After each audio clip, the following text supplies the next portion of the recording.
Hey again, welcome back. It is Wednesday, the second to last day of school, and our second to last read aloud before we head into the summer break.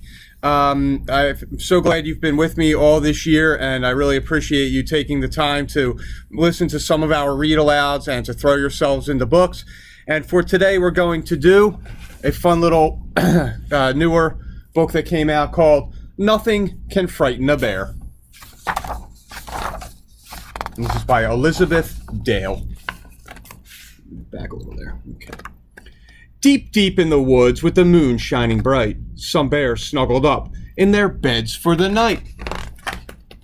There was Mommy Bear, Daddy Bear, Grace, and then Ben, and Baby Bear too, who lay dreaming. But then, as Baby Bear jiggled and wiggled some more, he suddenly woke when he heard a loud roar!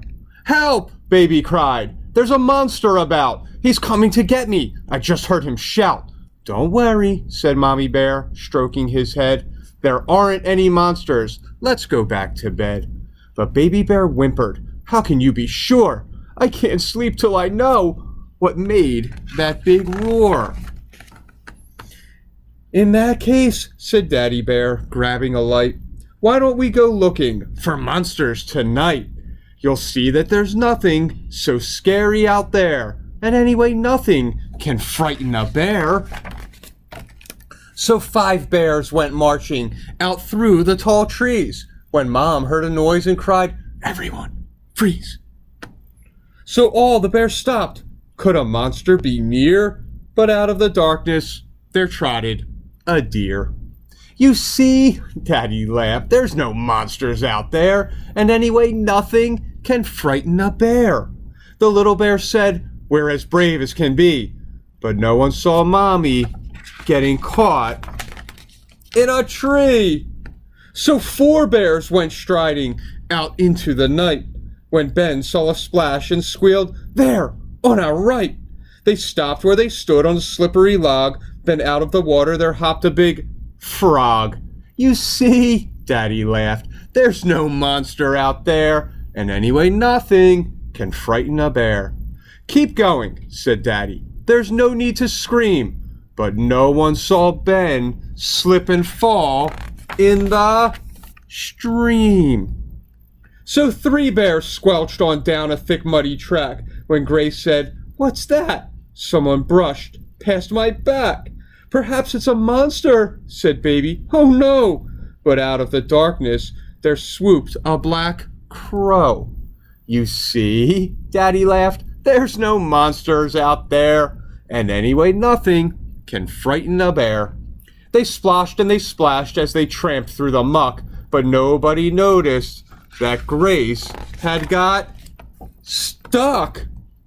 Now 2 bears were sleepily wandering on. They still hadn't noticed the others had gone. The lamp gave a flicker and started to fade. I want to go home, Baby said. I'm afraid.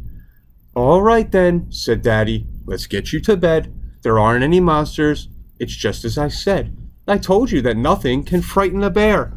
But then he looked round and saw nobody there. But where have the others gone? Daddy Bear cried. I thought they were here, walking right by our side. Perhaps they decided to go home to bed, or maybe a monster has got them instead? Then out of the darkness a shadow appeared. Oh no, Daddy cried. This is worse than I feared. Quick, take my paw, Baby, and hide behind me. There isn't just one monster here. There are 3. Just look, they're so fierce, how they're scary, I stare. Now that is a sight that can frighten a bear. Oh, Baby, he shuddered, we must run away. But just then, the scariest monster roared, Hey! Poor Daddy Bear froze and cries, Baby, stay calm. But Baby Bear giggled and said, That's my mom! You sillies, said Mommy Bear. Surely, you see, we may look a mess, but it's Ben, Grace, and me. It's you, Daddy cried. Oh, how silly I feel. I thought for a second that monsters were real. So 5 bears went home, feeling ready for bed. We'll all stick together this time, Daddy said. Deep, deep in the woods with the moon shining bright, The bears snuggled up in their beds for the night. Then suddenly everyone looked all around, for something had just made a strange, growly sound. "I'm sure there's a monster now," Baby Bear cried. "No, baby, it's you," all the others replied. "It wasn't a monster that scared you before. You woke yourself up with your own roary snore." And that is our story. Nothing can frighten a bear. I hope you enjoyed it, McGinn. We'll come back with one last story for the year tomorrow. Have a great night. See you.